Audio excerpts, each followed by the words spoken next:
This is basically the most savage assumption I've ever read. Kind of hurt me a little bit, not gonna lie. Okay, they say, hey friends, I am coming at ya with a whole new video today. I've never done a video like this before, but I've always kind of wanted to do like, what do you assume about me, and do a video like that. But truth is, I think I'd get like super offended. So I thought instead of doing a what do you assume about me video, we would do a what do you assume about influencers, YouTubers, Instagrammers, social media stars. What do you assume about them? I'm not calling myself a star. I'm not calling myself like a famous YouTuber by any means, but I do this professionally. I know a little bit about that influencer life, if you will, which, by the way, can I just say, I hate the word influencer because I think all of us are an influencer. You don't have to have a lot of followers to be somebody that can influence people. So I kind of cringe using that word, but for the sake of this video, we will call it an influencer. There are so many things that you guys assume about influencers, and some of them are straight up savage, okay? I'm reading through some of these things and I'm just like, you guys don't play. You don't play. This honestly showed me that there's so much that people think or assume about what we do here on YouTube. And I think this will be a little bit of like a debunking of that. I think it'll give you guys a better idea and a better understanding of what it's actually like. Let's start with a really, really sweet one, shall we? This is from Malia. It says, I assume that they are normal people who aren't perfect with a cool job. Yes, I would 100% agree with you. Most of us on YouTube are open about our flaws, or we have our vulnerable videos where we talk about things that are hard for us. That's the best part about being able to do this for a living. I don't have to sit here and pretend to be someone I am not. And I don't have to sit here and pretend to be perfect and have my life together, because it's a lie. I can't keep up with a life like that. There's a few assumptions all around money. The Grandinator says they make lots of money. A Thurston says you are all above middle class. Gabby Prunetta says most of them are in it for the money. It's not their passion in life. I will be 100% honest with you guys. I do not make a lot of money doing this. I make enough to be able to pay our bills and to have some fun money, if you will. But this is still like a baby business for me. Now, I have friends that are making, you know, 6 figures, 7 figures a month. That's not me yet. Maybe it will be one day, but that's never been my goal either. Like when I first joined YouTube, I had no idea you could make money at all. That was back in 2012 when it was kind of just starting out. It was only a few years old, and I just went on because I was like, this seems really cool. I had no idea you could make a cent. I remember making my first 10 cents and I was like, this is crazy. I'm rich. So it really just depends, basically, to debunk this assumption.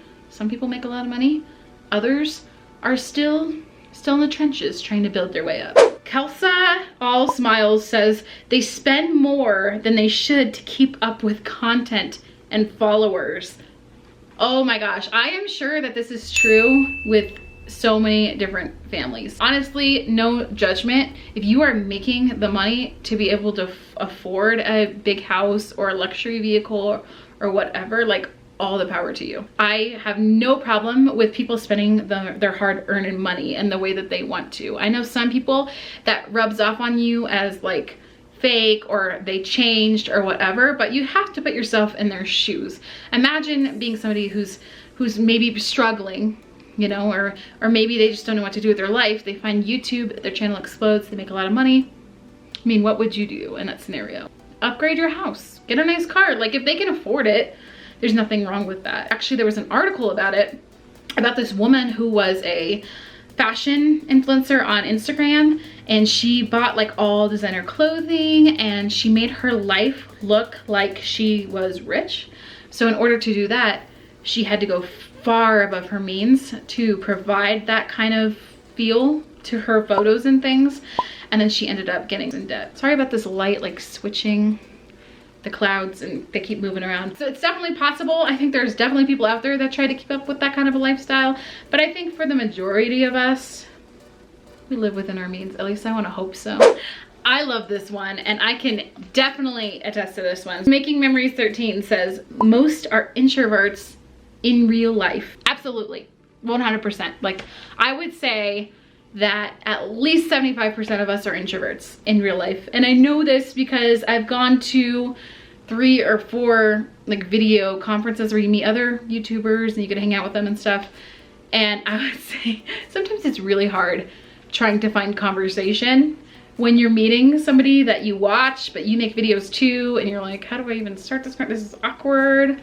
And I personally have my very socially awkward moments too, because I am an introvert for sure. David and I have actually had this conversation before, and we've wondered, like, why is it that there's so many introverts? And it really is because most of the time the introverts are the ones that have all these deep thoughts, and we're very highly creative. And so having a platform like YouTube where we're able to share our thoughts without the intimidation of thousands of faces watching us, that's so awesome. That's so awesome to be able to do that, because we are reaching thousands of people, but we don't have to deal with like everyone staring at us and making us feel uncomfortable, if that makes any sense. So I would definitely say that most of us are introverts. Emily N. Holly says that coming up with content ideas and things to share is natural for you. I would say that for me, it is most of the time, but I definitely get into my own like creative funks where I'm like, what do we talk about? What do people want to see? I think there's definitely like seasons for being motivated and super like creative and just feeling inspired to make content. And then there are these seasons where you're just like, I just need to recharge. I don't really know what people want to see from me. I don't have anything to talk about that's inspiring. I feel like I'm in that season right now. We do have a lot to offer the world and we come out of it. So I wouldn't say it comes naturally to every single person. Wifey Mama 40 says that they lie, also known as clickbait, for a living. Sad but true. I hate what it has become. We can all acknowledge that YouTube is not the same now that it was 6, 7, 8 years ago. That is for sure, because you know, things are constantly evolving. YouTube is no exception. It's gonna keep evolving, and there's definitely gonna be times where we don't like the changes that they bring forth. But the way that I look at it is there's so many distractions in life. We're constantly distracted. We have ads pop up while we're watching videos. We have ads pop up while we're scrolling Facebook. We go to the mall and now they have like those screens with the ads. So the way that I see it is you have to find a way to grab people's attention. And as somebody who does this for a living, I know this. There's certain times where you have to come up with something that's going to grab eyes. Now, I don't believe in lying about what you're about to talk about. Like, that's clearly wrong. I just don't understand how those kind of people have a fan base that can trust them. So I don't really agree with the lying part. But coming up with like a dramatic YouTube title, I don't see anything wrong with that. As long as the video is relevant to it in some way, then I don't see a problem with it, because there are so many like things that we have to do to try to get your guys' attention to watch our videos, which makes us sound like narcissists or something. But you guys know, I mean, the competition is fierce. There's a lot of people that do YouTube now, and even like some of the older channels that were doing great 7 years ago are struggling now because it's constantly evolving. So you have to come up with those catchy, eye-grabbing titles, but lying is no bueno.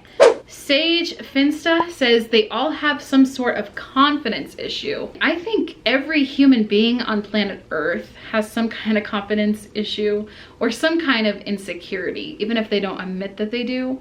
We all have something that we're insecure about deep inside. So I would agree with that, because all of us YouTubers are just regular people. Tink Luke says that constructive criticism is usually treated as hate/troll. Okay, let me just talk about constructive criticism on YouTube, because I have seen this play out in so many comment sections, not just my own, but I've seen it in my friends' videos and people I know and people that I watch and people that I love. And I see this all the time. People give their constructive criticism, which ends up making the YouTuber or influencer feel offended.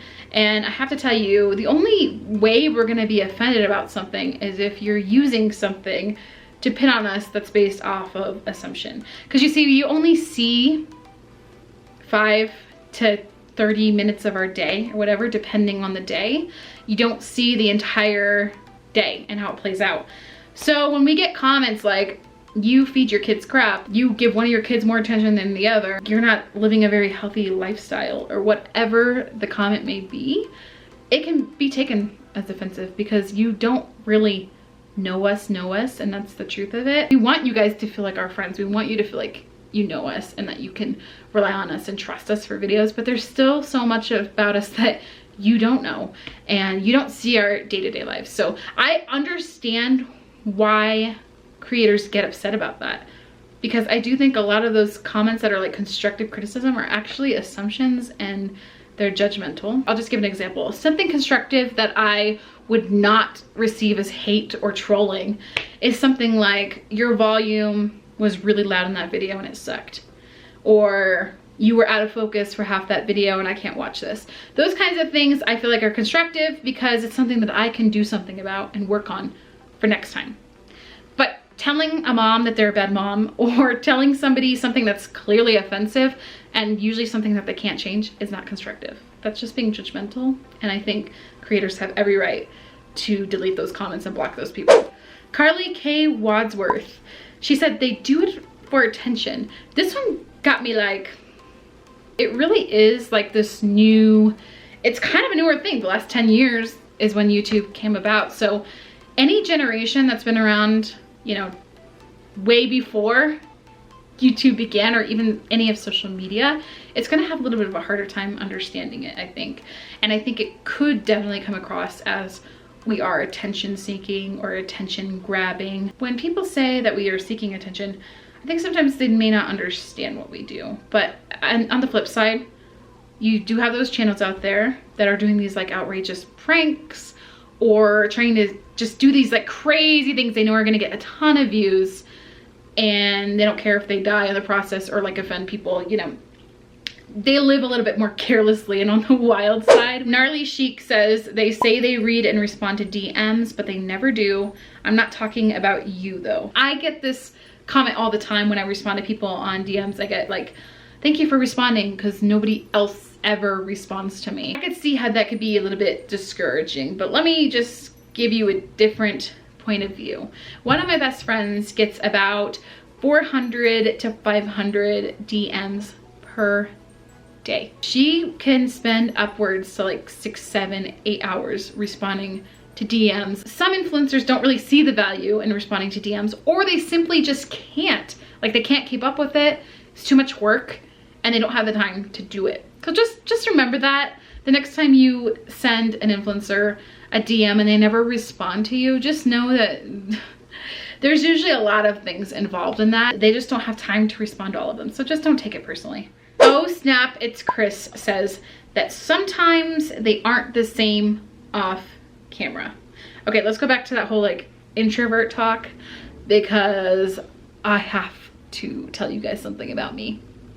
I am not this bubbly and what comes across as outgoing on camera as I am in real life. I'm a very, very, very chillaxed person. I'm just very, very laid back. If you were to see me in public and come up to me and talk to me, it would just be very much like you're talking to somebody that you're friends with, that you've known for a while. I'm one of those people that's like, oh my gosh, hi, how are you? So, you know, my point in saying all of that is sometimes we have to amp things up a little bit to just get you guys to keep watching, to keep being entertained. Like, if I was constantly on camera like this, hey guys, what's up?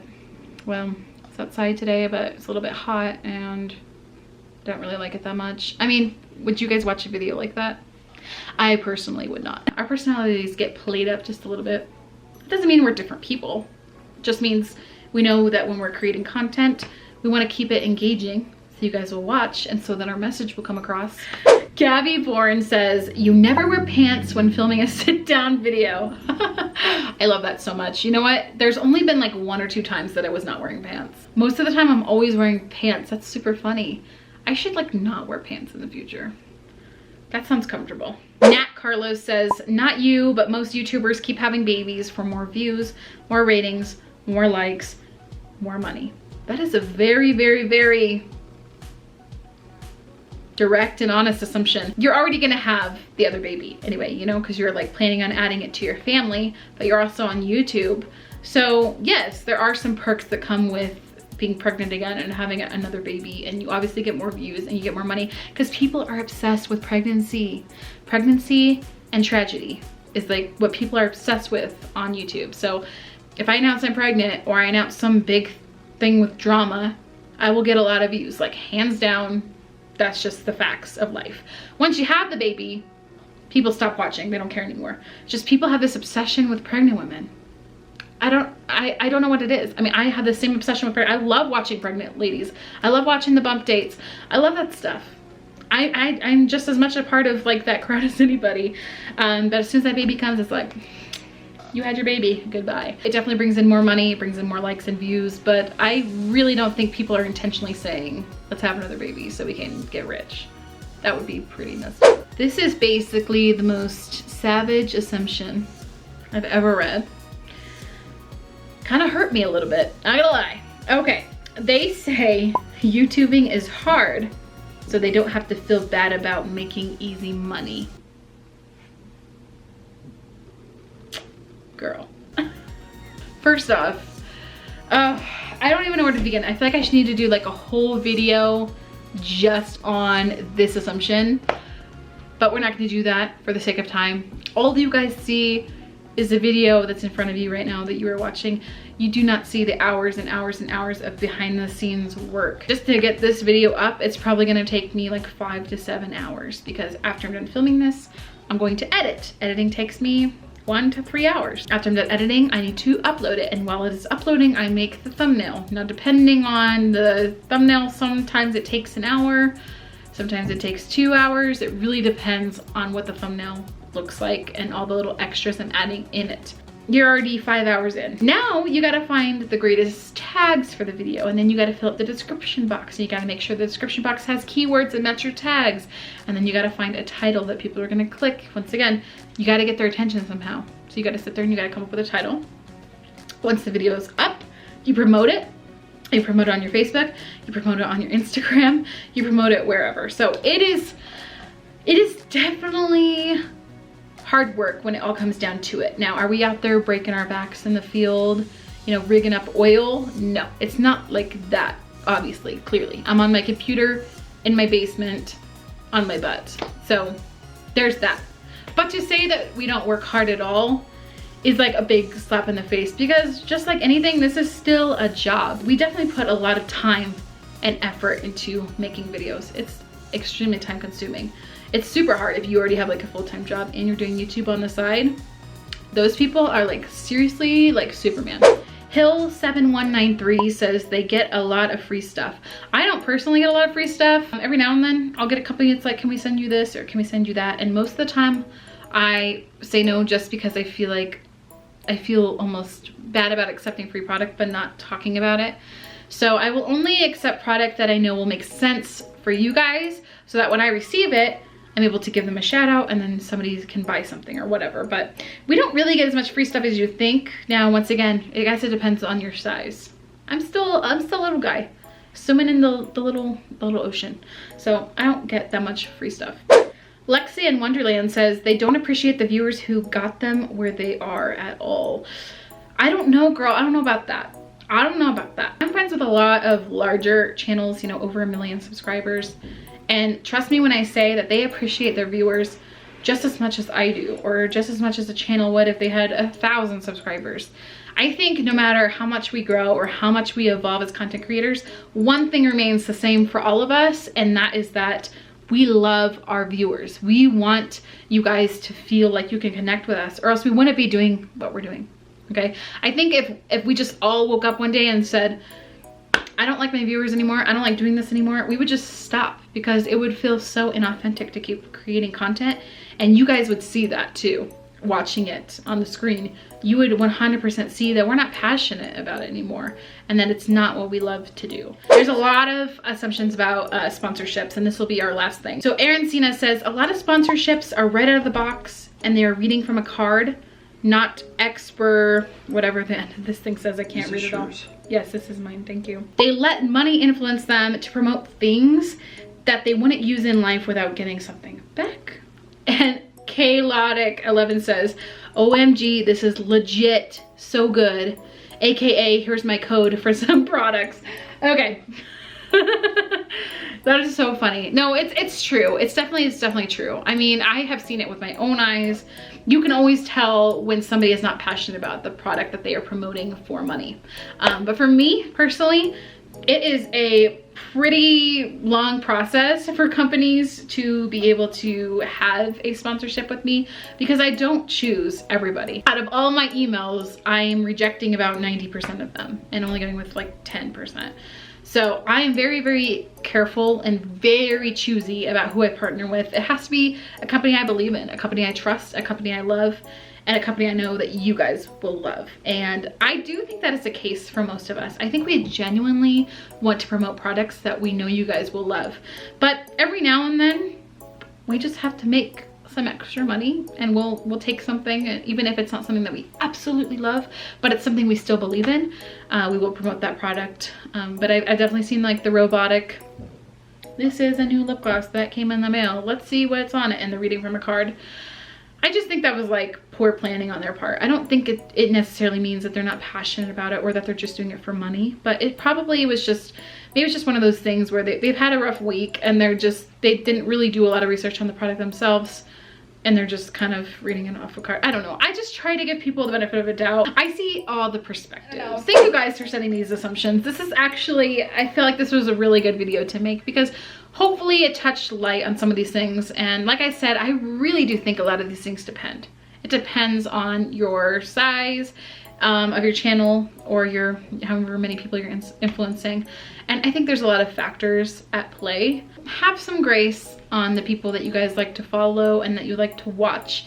And I'm telling you, like, the biggest compliment and the biggest source of encouragement that you could ever give your favorite YouTuber or the person you follow is just appreciating them.